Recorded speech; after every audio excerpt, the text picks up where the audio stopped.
Hello students, कैसे हैं आप सब। आई होप आप सब अच्छे होंगे। आईसीटी वर्चुअल क्लासरूम में आप सबका स्वागत है। मैं विकास। बच्चों, क्लास 10th का मैथ्स हम कर रहे हैं और यहाँ पे चैप्टर जो रियल नंबर्स हमने शुरू किया था उसी को कंटिन्यू करेंगे। ठीक है,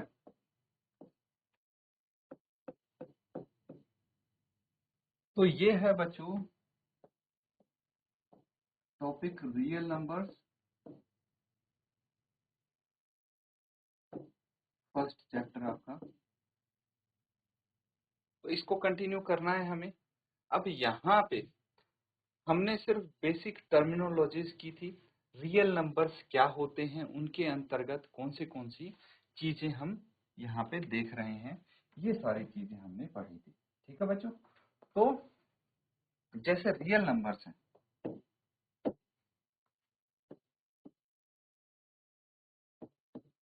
रियल नंबर्स, जो रियल नंबर्स होते हैं ना बच्चों, सिंपल चीज ये समझिए कि रियल नंबर्स किस किस से मिलके बनते हैं। रियल नंबर्स बनते हैं बच्चों एक तो रैशनल नंबर से,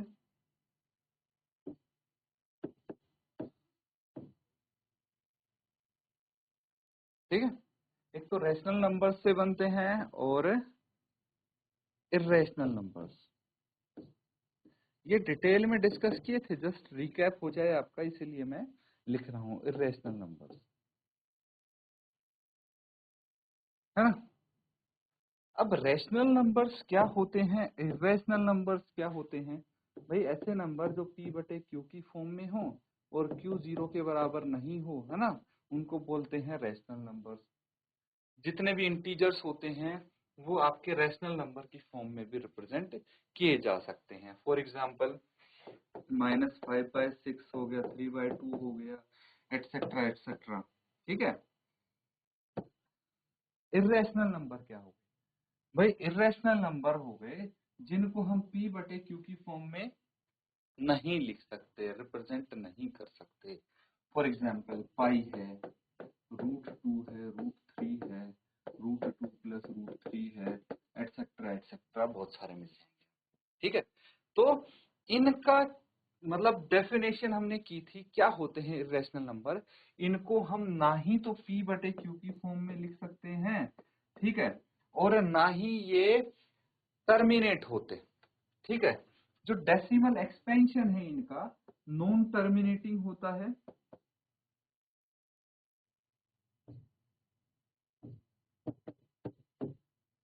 क्या होता है, नॉन टर्मिनेटिंग होता है, एंड नॉन रिकरिंग होता है, रिपीट भी नहीं होते बच्चों, नॉन रिकरिंग। ठीक है, ये होते हैं इर्रेशनल नंबर्स। समझ में आ रहे हैं। फिर इसके बाद हम क्या कर रहे थे, जो रेशनल नंबर्स होते हैं, रेशनल नंबर्स में क्या क्या आते हैं, फ्रैक्शंस होते हैं, इंटीजर्स होते हैं। जो इंटीजर्स होते हैं उसमें नेगेटिव नंबर्स होते हैं, है ना, नेगेटिव इंटीजर्स। जो हमारे नेचुरल नंबर्स होते हैं उनके नेगेटिव नंबर्स होते हैं। और क्या होते हैं, होल नंबर्स होते हैं। होल नंबर्स में क्या आता है, 0 होता है एक तो, और एक होते हैं नेचुरल नंबर्स। ठीक है, ये चीजें होती हैं। तो इतना समझ में आया सबके। अब ये चीजें होती हैं रियल नंबर्स के अंतर्गत, ये आते हैं। सबको पता है फ्रैक्शन, इंटीजर क्या होते हैं, होल नंबर्स क्या होते हैं, छोटी क्लासेस में सब सीख चुके हैं। अब देखिए, हमें पता है कॉम्पोजिट नंबर क्या होते हैं। कॉम्पोजिट नंबर से पहले बच्चों, ऑड नंबर, इवन नंबर सबको पता है। ऑड नंबर, भाई ऑड नंबर होते हैं वो नेचुरल नंबर जो 2 से डिविजिबल नहीं है, जबकि इवन नंबर वो होते हैं जो 2 से डिविजिबल होते हैं। कंपोजिट नंबर, पिछले सेशन में ये भी हमने किया था बच्चों, क्या कंपोजिट नंबर्स क्या होते हैं। कंपोजिट नंबर्स वो नंबर होते हैं जिसका at least one factor other than 1 and number itself. ठीक है, तो जो नंबर होता है वो और उसके अलावा, ठीक है, मतलब जो नंबर होता है वो और उसके अलावा एक से डिवाइड हो, बस मतलब दो फैक्टर से अगर एक भी अधिक हो गया तो उसको कंपोजिट नंबर की कैटेगरी में हम रख देंगे। फॉर एग्जांपल 10 है, तो जो भी नंबर्स होते हैं सबके कम से कम दो फैक्टर तो मिलेंगे एक को छोड़ के, because one is a special number. तो एक को छोड़ के, अब देखिए नंबर और वो खुद, अब देखिए जैसे आपके पास यहाँ पे क्या है, 1 और 10, ये तो डिवाइड करेंगे ही 10 को, लेकिन 2 और 5 भी मुझे फैक्टर मिल गए, that is why it is composite number. वहीं पे आता है प्राइम नंबर। प्राइम नंबर क्या होता है बच्चों? अभाज्य संख्या। क्या होती है? अभाज्य संख्या। लिख लेंगे, क्या है ये? अभाज्य संख्या। तो प्राइम नंबर्स क्या होते हैं? जैसे कंपोजिट नंबर क्या हुआ? कंपोजिट नंबर हो गया भाज्य संख्या, इसको लिखेंगे भाज्य संख्या। अब जो हम यहाँ पे ये कर रहे हैं ना, फंडामेंटल थ्योरम ऑफ अरिथमेटिक, इसी का बेस मैं बना रहा हूँ धीरे धीरे, तभी आप समझ पाएंगे इस चीज को। तो अभाज्य संख्याएं कौन सी होती हैं, क्या होती हैं, समझने की कोशिश करेंगे। प्राइम नंबर वो नंबर हैं जिसके एग्जैक्टली दो फैक्टर होते हैं, दो गुणनखंड होते हैं, जिनकी यहाँ पे हमने बात की थी कंपोजिट नंबर्स समझने में। क्या क्या? एक तो एक होता है, और एक नंबर इटसेल्फ। जो भी नंबर होगा वो खुद को ही भाग तो करेगा ही, और एक भी सब नंबर्स को भाग करता है। तो हम यहाँ पे एक और एग्जांपल ले लेते हैं, जैसे 23 है। 23 क्या है? 23 के सिर्फ दो फैक्टर हैं, 1 और 23, उसके अलावा कुछ नहीं है, एग्जैक्टली दो फैक्टर्स हैं। इसका मतलब एक और द नंबर इटसेल्फ जो कि 23 है, वही फैक्टर हैं, इसीलिए इसको हम बोलते हैं प्राइम नंबर। क्या बोलते हैं? Prime number. नोट कर लेंगे।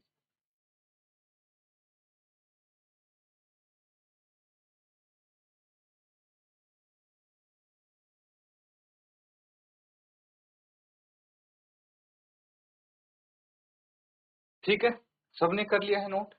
अब आगे हम इसको और समझने की कोशिश करेंगे। Fundamental theorem of arithmetic. ठीक है, फंडामेंटल थ्योरम ऑफ अरिथमेटिक क्या कहती है?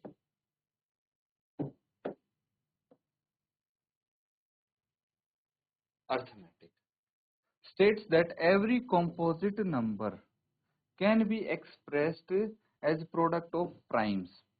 ठीक है, तो फंडामेंटल थ्योरम ऑफ अरिथमेटिक ये कहती है कि भाई जितने भी कंपोजिट नंबर हैं, जितनी भी भाज्य संख्या हैं, उनको हम एक्सप्रेस कर सकते हैं एज प्रोडक्ट, मतलब जो भी अभाज्य संख्याएं हैं उनका गुणन, ठीक है, वो होते हैं composite numbers. And this factorisation is unique apart from the order in which the prime factors अकर।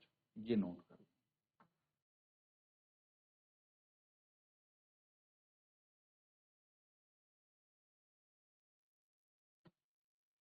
तो बच्चों यहाँ पे ये आप समझने के लिए ये मान लीजिए कि जो फंडामेंटल थ्योरम ऑफ अरिथमेटिक है, यानी अंक गणित, क्या बोलेंगे इसको?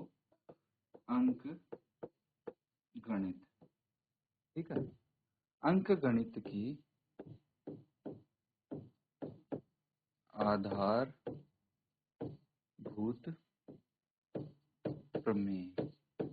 ठीक है, हिंदी में अगर आप समझना चाहें तो इस तरह समझ सकते हैं। जो फंडामेंटल थ्योरम ऑफ अरिथमेटिक है, यानी इसको बोलेंगे अंक गणित की आधारभूत प्रमेय। तो ये कहती है हर एक कंपोजिट नंबर, हर एक अभाज्य संख्या क्या होती है, जो प्राइम नंबर होते हैं उनके गुणन के रूप में लिखा जा सकता है।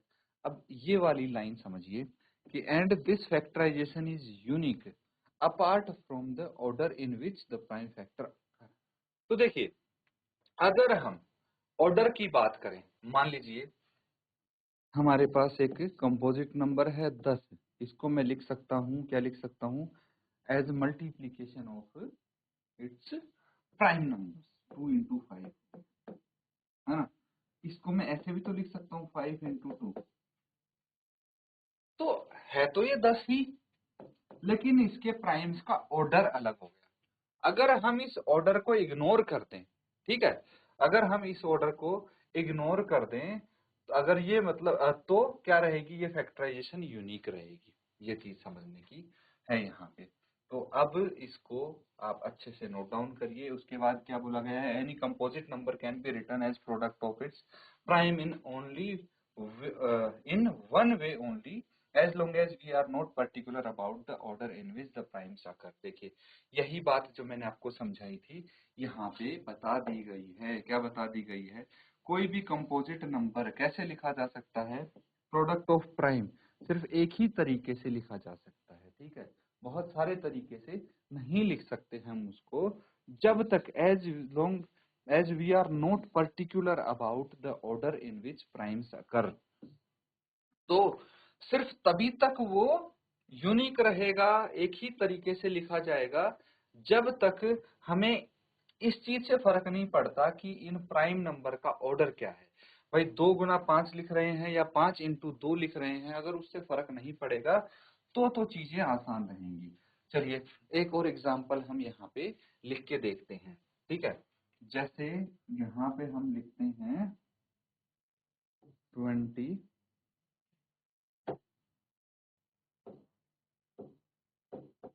42 है, तो इसको प्राइम्स की मल्टीप्लिकेशन के तौर पे लिखिए 7 into 2 into 3, ठीक है। ये सभी प्राइम नंबर्स हैं, 7 भी प्राइम है, 2 भी प्राइम है, 3 भी प्राइम है। इनको मल्टीप्लाई करेंगे तो 42 आएगा, 2 into 3 6, 6 into 7 42। तो ये यूनिक है, 42 को हम इन प्राइम्स के मल्टीप्लिकेशन के रूप में लिख सकते हैं, लेकिन सिर्फ तब तक जब तक हमें इसके ऑर्डर से फर्क नहीं पड़ेगा।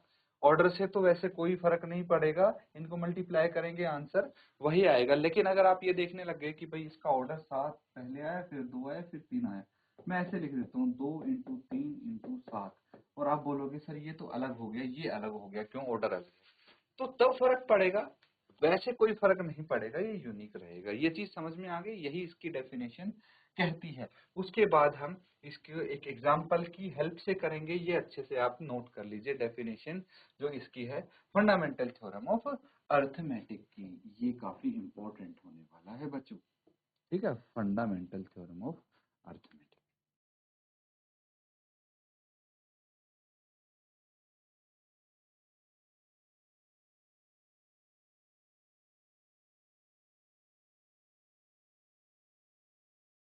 ठीक है, सबने नोट कर लिया है बच्चों। चलिए अब एक एग्जाम्पल से यहाँ पे समझने की कोशिश करते हैं। Let us consider an example. Here we'll use a tree diagram to show the factors of 270। 270 के फैक्टर शो करने के लिए हम एक ट्री डायग्राम का इस्तेमाल करेंगे। ट्री डायग्राम बच्चों आपने छोटी कक्षा में सीखा होगा, क्लास 6-7 में, है ना। तो ट्री डायग्राम की हेल्प से भी हम प्राइम फैक्टर्स निकाल सकते हैं, अभाज्य गुणनखंड निकाल सकते हैं किसी भी भाज्य संख्या की। जैसे यहाँ पे देखिए 270 है ना, 270 को अगर 2 से भाग करेंगे तो कितना आएगा, 135 आ जाएगा, है ना। तो मैं लिख सकता हूँ 2 into 135 होता है 270। तो ये एक ट्री की जो ब्रांचेस होती हैं, ठीक है, टहनियां होती हैं, उस तरह से हम इसको फैक्टर्स के रूप में लिखेंगे।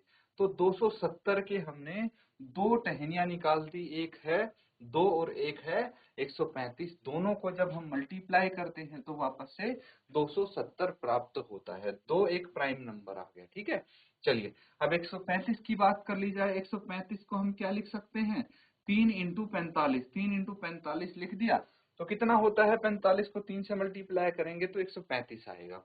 बात ठीक है, 3 एक प्राइम नंबर आ गया, लेकिन 45 कॉम्पोजिट है, तो इसको फिर से हम 2 नंबर का मल्टीप्लीकेशन लिख देंगे, एक जिसमें से प्राइम आ गया 3 और 15 आ गया कंपोजिट, ठीक है। तो ये भी प्राइम आ गया। फिर 15 को 3 और 5 के मल्टीप्लीकेशन के रूप में हम लिख सकते हैं, ठीक है।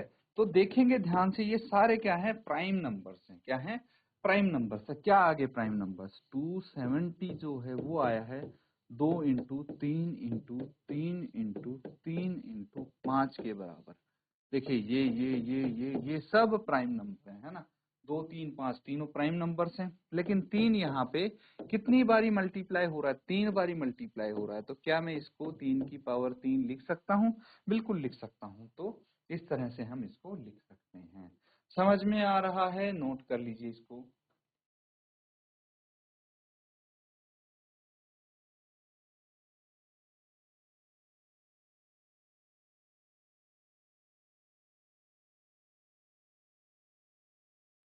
ठीक है, नोट कर लिया है सबने। अब देखिए यहाँ पे यही बोला गया है, here in the prime factorization of 270 the prime numbers appearing in both the cases are the same, only the order in which they appear are different। अब देखिए ध्यान से, यहाँ पे 270 को मैंने लिख दिया 2 इंटू 3 की पावर 3 इंटू 5, है ना, जैसे यहाँ पे लिखा है। या फिर मैंने लिख दिया 270 को 5 इंटू 3 की पावर 3 इंटू 2, एक ही बात है ना। तो same, only the order in which they appear are different, है ना। तो जो ऑर्डर जिसमें ये दिख रहे हैं वो अलग है, बाकी सेम है। Therefore the prime factorization of 270 is unique except for the order in which the prime occurs. तो ऑर्डर के अलावा अगर देखें तो वैसे सेम है ना, ये लिख सकते हैं। चलिए अब कुछ क्वेश्चन कर लिए जाएं। तो नोट करेंगे सबसे पहले,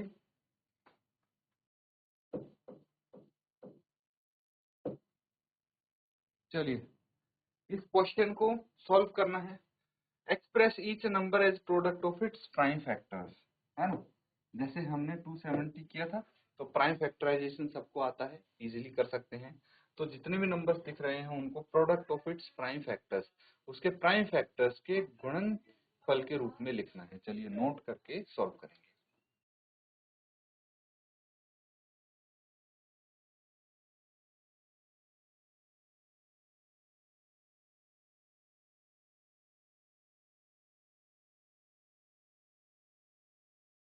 ठीक है बच्चों, चलिए अब इसको साथ में सॉल्व करते हैं। तो सबसे पहले फर्स्ट पार्ट देखिए, 140 है हमारे पास, है 140 है, तो इसको हम लिख सकते हैं 140 है। फैक्टर्स निकाल के देखेंगे, 2 से इसको डिवाइड करेंगे, कितना आ जाएगा 70। फिर 70 को 2 से करेंगे 35। 35 कितने से डिवाइड हो सकता है? 5 से। 5 इंटू 7 35, है ना। तो ये आ जाए। अब इसको क्या लिख सकते हैं हम? जो 140 है उसको लिख सकते हैं 2 इंटू 2 इंटू 5 इंटू 7, है ना। और इसको हम कैसे रिप्रेजेंट करेंगे? 140 इज इक्वल टू 2 की पावर 2 इंटू 5 इंटू 7, ऐसे भी लिख सकते हैं।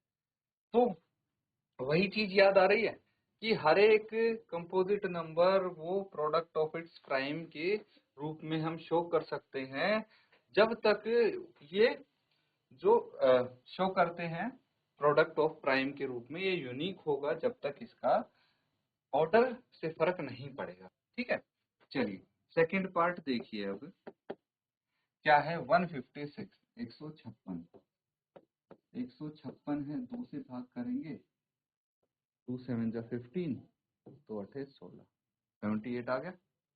फिर इसको अगेन 2 से डिवाइड कीजिए, 2 3 जा 6, तो 2 9 जा 18। 3 से करेंगे, 3 एकम 3 दिया 9, 18। तो इसको लिख लेंगे 156 जो है ये आ जाएगा 2 गुणा 2 गुणा 3 गुणा 13। ठीक है, और इसको कैसे लिख सकते हैं हम? 2 की घात 2 इंटू 3 इंटू 13। 156 को हम as a product of its prime factors represent कर सकते हैं। समझ में आ रहा है? चलिए एक और करते हैं। ठीक है, क्या है? 3825 है।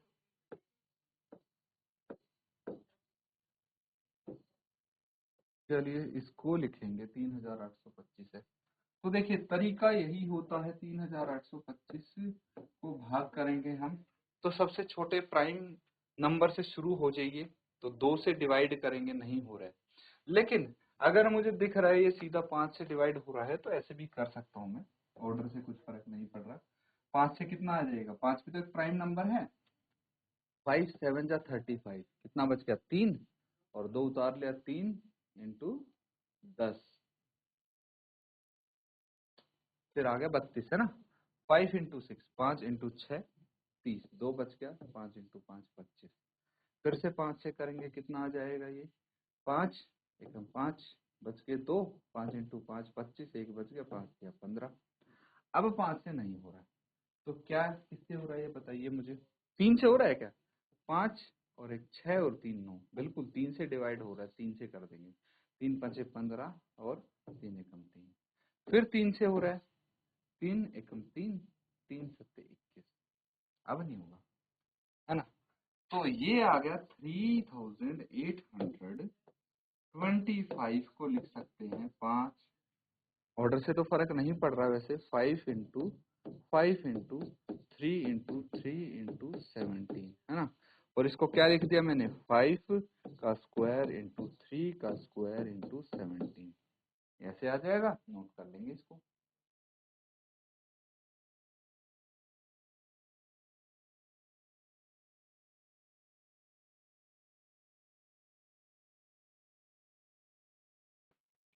ठीक है, सबने नोट किया है ये। चलिए फोर्थ पार्ट देखिए अब।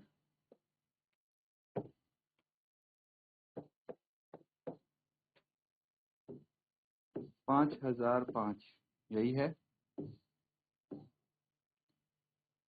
5005 को 5 से अगर मैं भाग करूंगा कितना आ जाएगा, 1001। ठीक है, अब इसको किससे डिवाइड कर सकते हैं हम, 2 से होता नहीं है ये, ना 3 से भाग होता है, ना ही 4 से होगा, ना ही 5 से हो रहा है, ना ही 6 से, ऐसे चेक करते जाएंगे हम। और 11 से देखिए, ठीक है, 11 9 से 11 इंटू 9 99 हो गया, एक बच गया, एक आ गया, 11 एकम 11। ठीक है, और कितना आ गया, 7 से हो रहा है, कितना हो गया, 7 इंटू 1 7, और 7 दिया 21, ये आ जाता है। तो हमारे पास क्या आ गए इसके फैक्टर, 5005 के 5 इंटू 7 इंटू 11 इंटू 13 है ना, यही होंगे इसके फैक्टर्स, नोट कर लेंगे।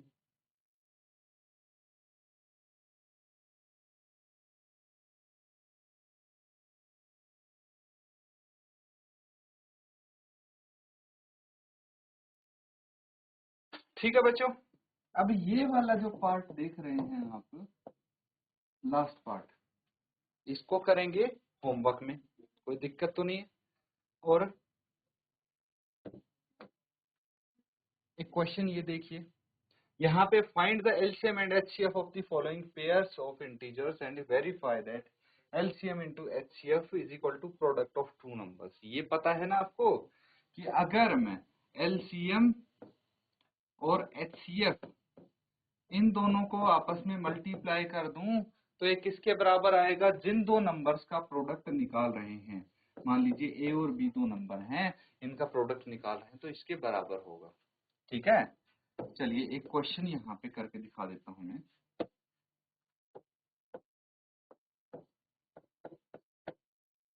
26 एंड 91 है, 26 को क्या लिख सकते हैं आप, 2 इंटू 13, और 91 को क्या लिख सकते हैं, प्रोडक्ट ऑफ इट्स प्राइम,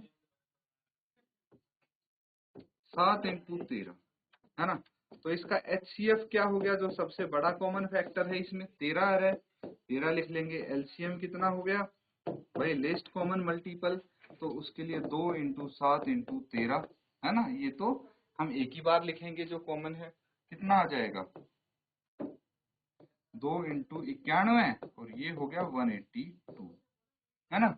अब अगर हम 26 इंटू 91 करते हैं तो कितना आ जाएगा, और 13 इंटू 182 करते हैं तो कितना आ जाएगा, ये आपको पता करना है। ठीक है, अगर ये बराबर आ गए तो ये वेरीफाई हो जाएगा, वेरीफाई करना है, और अगर ये बराबर नहीं आए तो नॉट वेरीफाइड। बराबर आते हैं ये, है ना, आने चाहिए, तो इसको आप चेक करेंगे, लेकिन होमवर्क में नोट कर लीजिए इसको।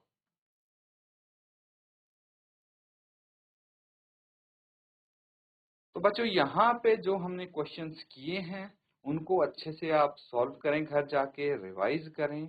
तो यहीं तक आप यहाँ पे आज पढ़ेंगे। इसी के साथ आज का सेशन यहाँ पे एंड करते हैं। Thank you and have a nice day.